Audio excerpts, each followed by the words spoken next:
Vamos a mais uma informação aqui no nosso canal, mais um resumo de notícias para vocês aqui urgente. Vai deixando o like, compartilhando, se inscrevendo, que é muito importante. Bom, a briga entre Nicolás Maduro e Lula tá cada dia pior, né? E dessa vez, o governo da Venezuela convocou nessa última quarta-feira seu embaixador no Brasil para consultas em atos de repúdio à decisão brasileira de vetar o país como novo parceiro do BRICS. Bom, o governo Nicolás Maduro também convocou o encarregado de negócios da embaixada brasileira em Caracas, Breno Herman, para manifestar sua indignação com a posição brasileira. Cada dia a coisa tá ficando mais feia entre Nicolás Maduro e Lula, né? Então, a relação entre Brasil e Venezuela fica ainda mais tensa. Nicolás Maduro determinou a consulta do embaixador da Venezuela no Brasil, portanto considerado uma posição de desagravo pelo Itamaraty. Entre os motivos apresentados, aquele comunicado do governo venezuelano citando as declarações consideradas por Nicolás Maduro grosseiras sobre o governo brasileiro pela posição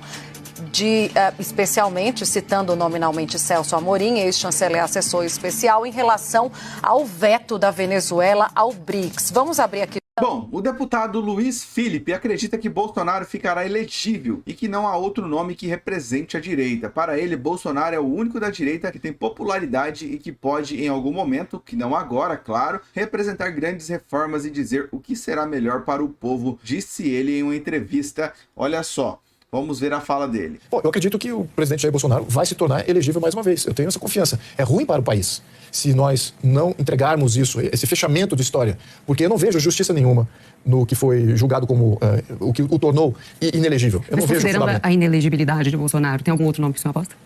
Para a direita? Não, eu acho que esse é o único candidato da direita que reuniria a capacidade de fazer um pleito nacional e de ter um apoiamento popular, ao mesmo tempo de representar esse ímpeto de reforma, que é fundamental. Você não consegue fazer reformas impopulares se você não tem um líder popular dizendo que aquilo é bom.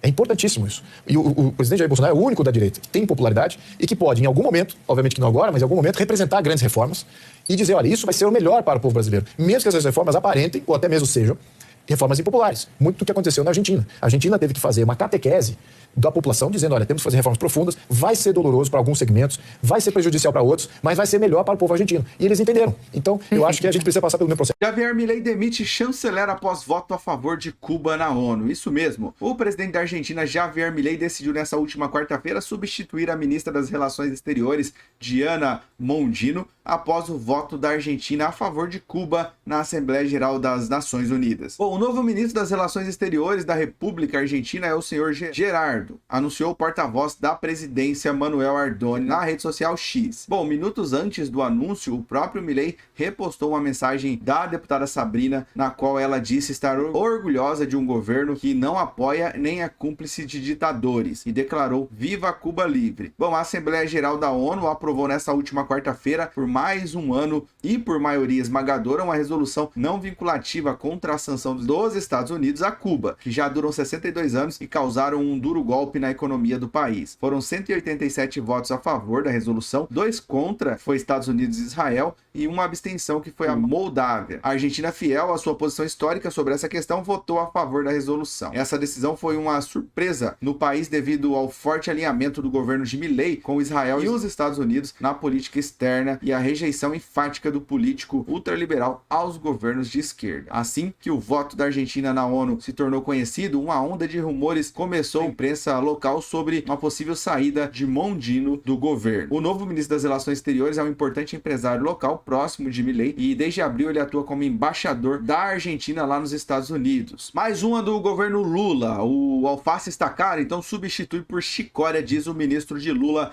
e essa frase gerou uma polêmica, né? O ministro do Trabalho, Luiz Marinho, causou polêmica ao sugerir durante uma coletiva de imprensa na última quarta-feira que a população substitua o alface por chicória, caso o primeiro alimento esteja muito caro. Na ocasião, ele explicava formas de controlar a inflação por meio da lei de oferta e demanda. Segundo ele, trata-se de um processo para a sociedade refletir. Vamos ver a fala do ministro. É aumentando a oferta, porque a regra da oferta e procura também regula preço. Se você tem mais oferta, você vai regular o preço para baixo. Se você tem pouca oferta, vai regular o preço para cima. Então isso eu acho que é um processo para a sociedade, inclusive, refletir, né? E muitas vezes as próprias imprensa às vezes falam, olha, tal coisa está cara, substitui por outra. Né? A alface está cara, sobretudo por chicória. Vou citar um exemplo, né? Mas a dinâmica, ninguém discute a necessidade do controle da inflação, isso não está fora de qualquer debate. Tem gente que tem intolerância com a inflação. Não é tolerância com a inflação. Nós temos que ter intolerância contra os juros, porque isso dá um efeito deletério para o investimento, para o orçamento público, enfim, para a conta das famílias. Pastor Silas Malafaia fala sobre o caso de José Dirceu, que teve suas condenações anuladas. Ele disse: que justiça é essa? Bom, ele postou um vídeo lá nas suas redes sociais com uma profunda indignação para a anulação de todas as condenações imputadas pelo ex-juiz Sérgio Moro ao ex-ministro da Casa Civil José Dirceu. Na gravação publicada nessa última quarta em suas redes sociais, o pastor questiona que país é esse e que justiça é essa aqui no Brasil, disse ele. Povo abençoado do Brasil, que país é esse? Que justiça é essa? Lula condenado em todas as instâncias, com comprovação por unanimidade de roubalheira. O Supremo Tribunal Federal não deu habeas corpus a Lula, isso é, reconheceu os crimes dele. Depois de Lula preso, eles entraram pedindo a liberação de Lula, o Supremo Tribunal Federal negou, isso é, provando mais uma vez que o Supremo Tribunal Federal reconheceu os crimes de Lula. E depois, por uma obra do acaso, o cabo eleitoral de Dilma, Fachin, dá uma canetada liberando Lula com apoio de todo o STF. Agora vem o caso de José Dirceu, condenado a mais de 30 anos de cadeia. E não foi só por Moro, não. Foi condenado na segunda e na terceira instância. E agora, livre, leve e solto. E um dado, hein? A Procuradoria-Geral não aceitou.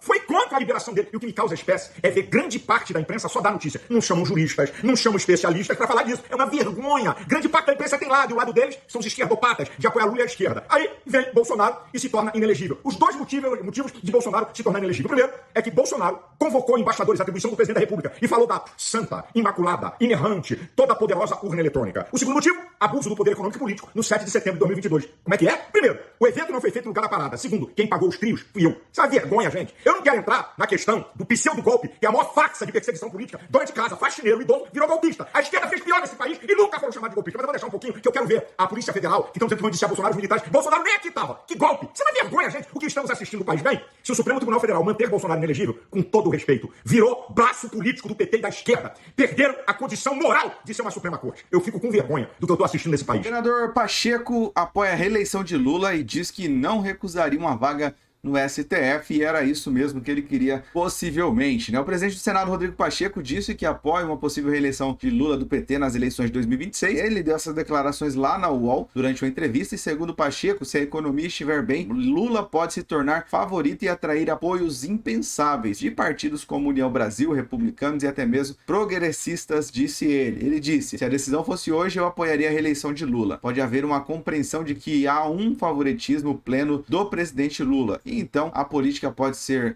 atraída a uma candidatura mais óbvia, falou ele. Ele também apontou que não recusaria uma vaga no STF. Isso é óbvio, né? Ele disse também que é óbvio que quem é advogado como ele, alguém já disse que se falar de STF é algo que você não trabalha, mas também não recusa, comentou o Pacheco. E aí, sua opinião sobre isso? Deixa aí nos comentários. Bom, o famoso acidente que causou uma treta entre Maduro e Lula, né? Que Maduro disse que esse acidente foi falso e que os pontos eram falsos, e Lula fez isso só para não participar da reunião do BRICS. 3 dias após tirar os pontos da nuca, Lula volta ao hospital para fazer novos exames. Isso mesmo, né? Foi na manhã dessa última quinta-feira ao Hospital Sírio-Libanês para fazer uma nova rodada de exames com o objetivo de acompanhar o ferimento que sofreu no acidente doméstico no Palácio da Alvorada no dia 19. Na última segunda-feira, Lula tirou 5 pontos do corte que sofreu na região da nuca com a queda. E ainda não saiu o boletim médico, né? A equipe médica do petista orientou ele a cancelar viagens, como por exemplo a que tinha lá para a cúpula do BRICS na Rússia, que causou uma grande polêmica e uma grande revolta entre seus aliados ditadores, né? Bom, essas aí são as últimas informações aqui no nosso canal. Já vai deixando o like, se inscrevendo, compartilhando, e até um próximo vídeo. Vou ficando por aqui.